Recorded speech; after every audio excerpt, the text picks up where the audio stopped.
Insta Millionaire episode 8। रात का समय था। घड़ी की सुई 12:02 पर आकर थम सी गई थी। सारा घर गहरी नींद में डूबा हुआ था। अचानक विक्रम के मोबाइल पर बीप की आवाज गूंजी। नींद में करवट बदल रहे विक्रम की आंखें धीरे खुली। उसने हाथ बढ़ाकर मोबाइल उठाया और स्क्रीन को अनलॉक किया। जैसे ही उसने मैसेज पढ़ा, उसके चेहरे पर एक लंबी मुस्कान खिल उठी। वो मुस्कान ऐसी थी जैसे किसी भूले भटके इंसान को अचानक अपनी खोई हुई मंजिल मिल गई हो, जैसे किसी गरीब के हाथ अचानक खजाने की चाबी लग गई हो।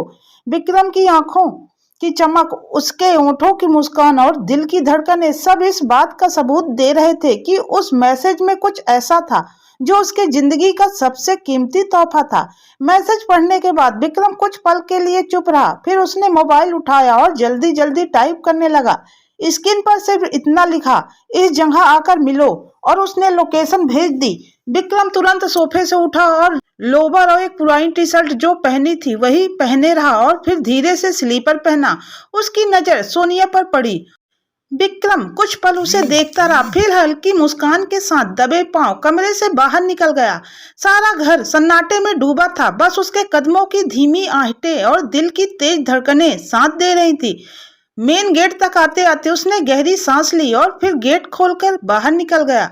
रात के सन्नाटे में विक्रम की परछाई चांदनी में लंबी खींच रही थी और उसके चेहरे की मुस्कान बता रही थी कि वह जहां जा रहा है वहां कुछ बड़ा उसका इंतजार कर रहा है। विक्रम के हाथों में मोबाइल था। उसने मैसेज फिर से पढ़ा ताकि यकीन हो सके कि यह सपना नहीं है। विक्रम हर शब्द पढ़ता गया। उसकी आंखों में आंसू तैरने लगे, लेकिन ये आंसू दुख के नहीं बल्कि उस खुशी के थे जिसे उसने कभी महसूस ही नहीं किया था। विक्रम ने हाथ कांपते हुए मैसेज को सीने से लगा लिया। उसने धीरे से गहरी सांस ली और बाहर आसमान की तरफ देखा। चांद जैसे खुद उस पर मुस्कुरा रहा हो।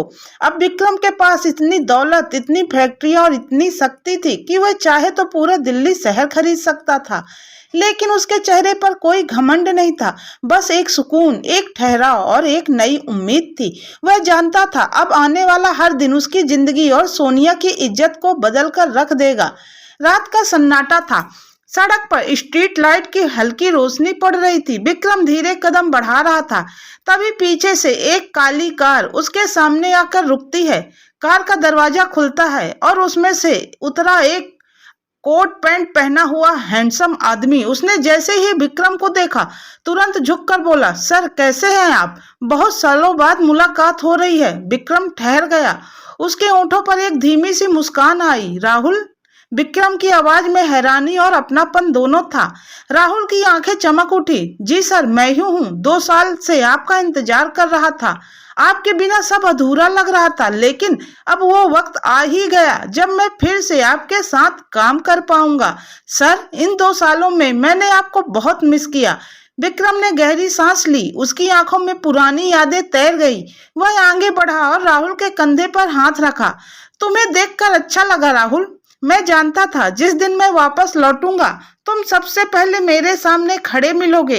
राहुल मुस्कुराया। सर, मैं अब वही करूंगा जो पहले करता था, आपके साथ काम और आपके आदेश का पालन करना, क्योंकि मैं जानता हूँ असली विक्रम अब वापस आ चुका है। विक्रम की मुस्कान गहरी हो गई। उसकी आंखों में चमक थी जैसे किसी राजा ने अपना खोया हुआ वफादार साथी फिर से पा लिया हो। अचानक विक्रम के साधारण कपड़ों पर पड़ी।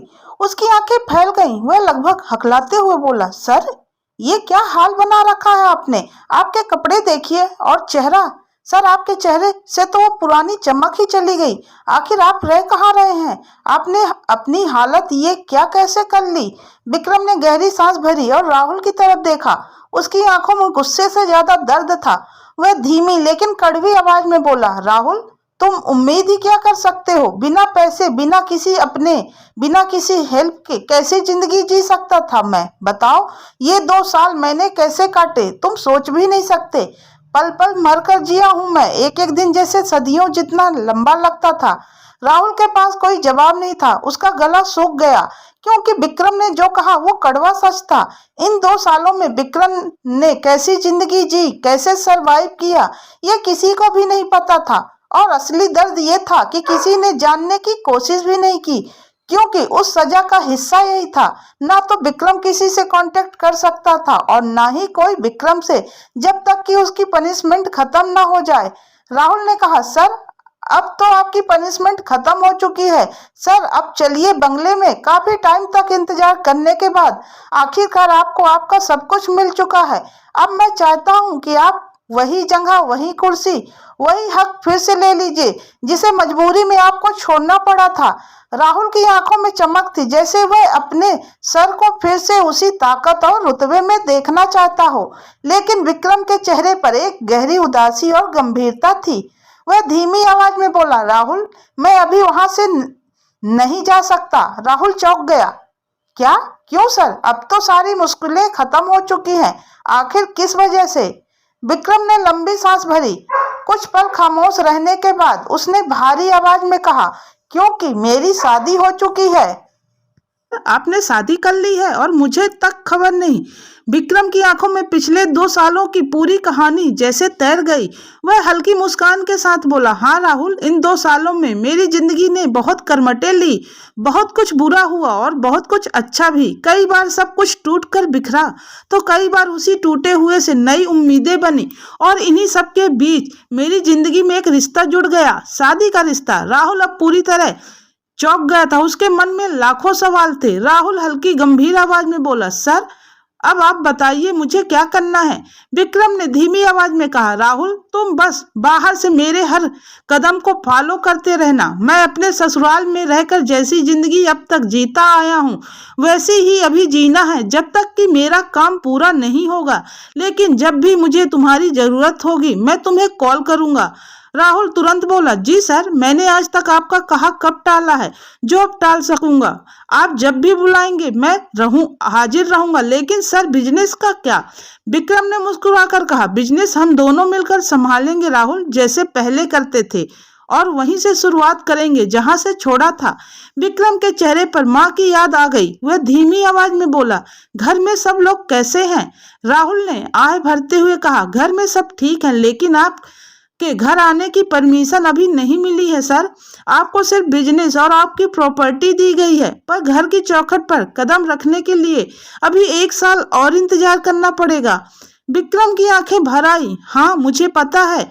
फिर उसने कांपती आवाज में पूछा, माँ कैसी है? राहुल का गला भारी हो गया। माँ ठीक है सर, पर वो आपको बहुत याद करती है। इन 2 सालों में आपके ना कोई खबर ना कोई मुलाकात। यह दुख उन्होंने कभी जाहिर नहीं किया, लेकिन उनके चेहरे की हर सिकन सब कह देती है, आपके बिना वो अधूरी है। विक्रम की आंखें नम हो गई। मैं भी माँ को बहुत मिस करता हूँ राहुल, बहुत।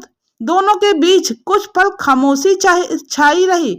फिर विक्रम ने खुद को संभालते हुए कहा, रात काफी हो चुकी है, अब तुम भी निकलो और मैं भी, वरना अगर किसी को पता चला कि मैं इस वक्त घर से बाहर हूँ तो आफत हो जाएगी। विक्रम जैसे ही मुड़कर जाने लगा, राहुल ने अचानक उसे रोक लिया। Sir 1 minute. विक्रम पलटा। क्या हुआ राहुल? राहुल ने अपने कोट की जेब से एक चमकता हुआ गोल्डन कार्ड निकाला। वो कार्ड हल्की रोशनी में चमक रहा था। राहुल ने गहरी आवाज में कहा, सर यही आपकी सबसे बड़ी अमानत है, आप इसे लेना भूल गए थे। विक्रम की आंखें उस कार्ड पर टिक गई। उसके होठों पर एक हल्की मुस्कान आ गई, जैसे उस कार्ड में उसकी आधी जिंदगी छिपी हो। वह आगे बढ़ा, हाथ बढ़ाया और कार्ड को अपनी उंगलियों में थामा। धीरे से उसने उसे अपनी जेब में रख लिया। ये सिर्फ कार्ड नहीं है राहुल, ये मेरी पहचान है। फिर विक्रम ने राहुल को एक गहरी मुस्कान दी, जैसे उसके कंधों पर भारी बोझ उतर गया हो और बिना एक शब्द कहे अंधेरे में गायब हो गया। कंटिन्यू। आखिर यह गोल्डन कार्ड क्या है? क्यों यह सबसे बड़ी अमानत है? और क्यों विक्रम इसे मुस्कुरा कर ले रहा था? और आखिर किस बात की पनिशमेंट विक्रम को मिली थी कि वह 2 सालों से घर से अलग था और वह एक अनाथ की तरह जिंदगी जी रहा था? जानने के लिए सुनते रहिए इंस्टा मिलेनियर का अगला एपिसोड।